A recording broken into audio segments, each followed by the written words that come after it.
Welcome. I'm Ava, and you're watching WNBA Trending. She's getting 0%. That powerful statement from Minnesota Lynx star Napheesa Collier has set the basketball world on fire. Collier, one of the most respected players in the WNBA, has voiced her frustration and disappointment over what she calls a massive injustice in how players are compensated, specifically pointing to Indiana Fever rookie sensation Caitlin Clark as the prime example. Collier's comments came during an interview with Glamour magazine where she addressed the staggering financial imbalance within the league. "The amount of money Caitlin Clark has made the league is insane," Collier said. "And she's getting 0% of it because we have no revenue share. She makes less than $80,000 a year, and she's bringing in hundreds of millions of dollars. It's insane." Her words resonated deeply not only within the league, but across the entire sports landscape. Caitlin Clark, who entered the WNBA with historic fanfare following her record-breaking college career at Iowa, has already proven to be a generational figure. Her games are selling out arenas, boosting television ratings, and driving merchandise sales to unprecedented levels. Yet, according to Collier, Clark's actual WNBA salary barely scratches the surface of what she's truly worth. Collier continued, emphasizing that it's not just about Clark, it's about every player in the WNBA who contributes to the growth of the league. "We are being so grossly underpaid and undervalued," she said. "It should be illegal. We bring in fans, we bring in sponsors, we bring in attention, and yet the structure in place doesn't allow us to benefit from it the way we should." The statement has ignited debates among fans, analysts, and fellow players as the WNBA heads into a critical phase of its evolution. The league's current collective bargaining agreement, CBA, expires at the end of the season, and many expect these discussions around pay and revenue sharing to dominate negotiations. Caitlin Clark, who has become the face of the league in just her rookie year, responded to Collier's remarks with understanding and respect. Speaking to reporters, Clark said, "I have great respect for Napheesa. She made a lot of valid points. We're at a pivotal moment in the WNBA's history, and I think what's happening now can lead to positive change for everyone." The situation highlights a bigger problem that's been brewing in the WNBA for years. While the league has experienced record growth in attendance, social media following, and sponsorships, the players' share of those profits has remained disproportionately low compared to other professional sports leagues. To put it into perspective, the NBA Players Association has a nearly 50-50 revenue-sharing model with the league, meaning players benefit directly from league success. The WNBA, on the other hand, offers no such structure, leaving athletes like Clark and Collier earning relatively small salaries despite being the driving force behind record-breaking business numbers. Collier didn't stop at player pay. She also took direct aim at league leadership, specifically Commissioner Cathy Engelbert. In her words, "We have the best players in the world, we have the best fans in the world, but we have the worst leadership in the world." That statement has gone viral across social media platforms, with thousands of fans echoing her frustration and calling for transparency and reform. Engelbert later responded, denying the specific comments that were attributed to her and reaffirming her commitment to supporting the players and growing the league.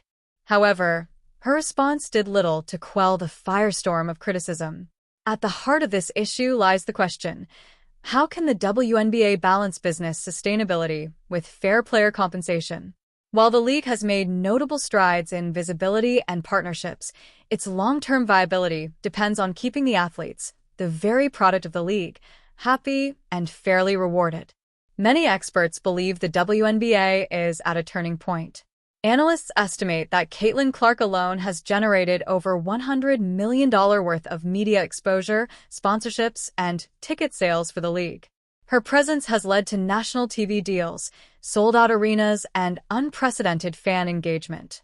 Yet, her base salary sits below $80,000, a number that seems shocking when compared to her contributions. Social media has exploded with reactions. Fans are calling for reforms, players are uniting in solidarity, and even male NBA stars have weighed in. Several former players have voiced support for Collier's statements, saying it's time for the WNBA to modernize its business model and give players their fair share. Meanwhile, Some argue that the league is still developing and cannot yet sustain massive salary increases without compromising stability. But for Collier and many others, that argument no longer holds weight when the numbers clearly show exponential growth.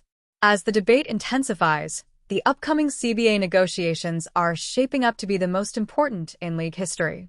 Players are pushing not only for better pay, but for a fundamental restructuring of how profits are distributed. They want revenue sharing, higher salary caps, improved travel conditions, and greater marketing investment. The story isn't just about money. It's about respect, equality, and the future of women's sports. Collier's words have struck a chord because they represent decades of frustration among female athletes who have been overlooked and undervalued.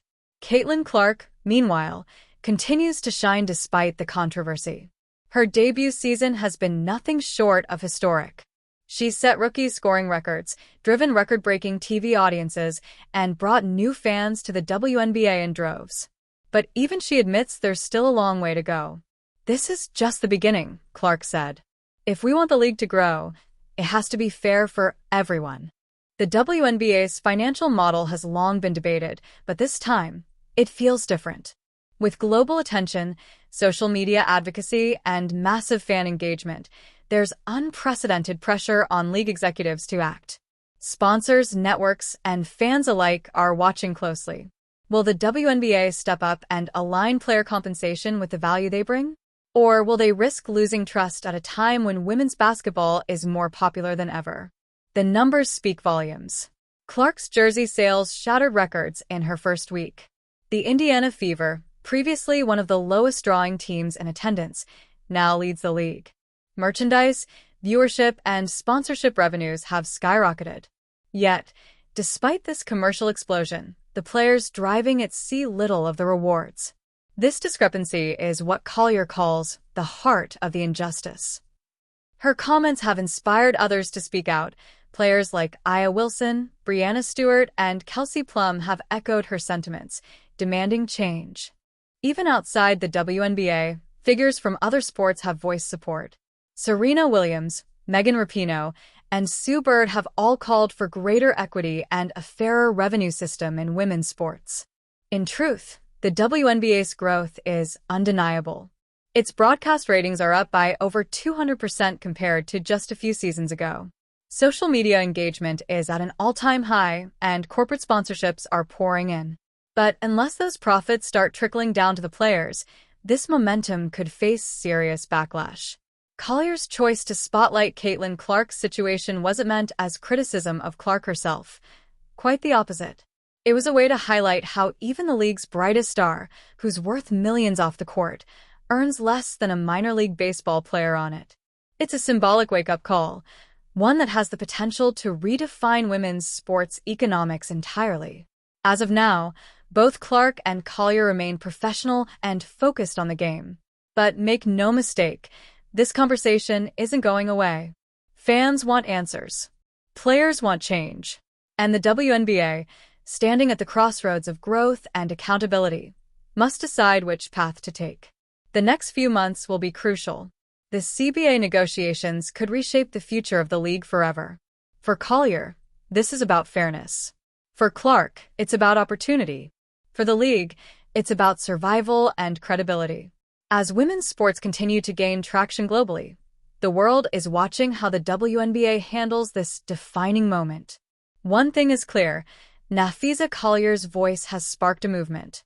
And in that movement, Caitlin Clark's name represents both the progress and the problem.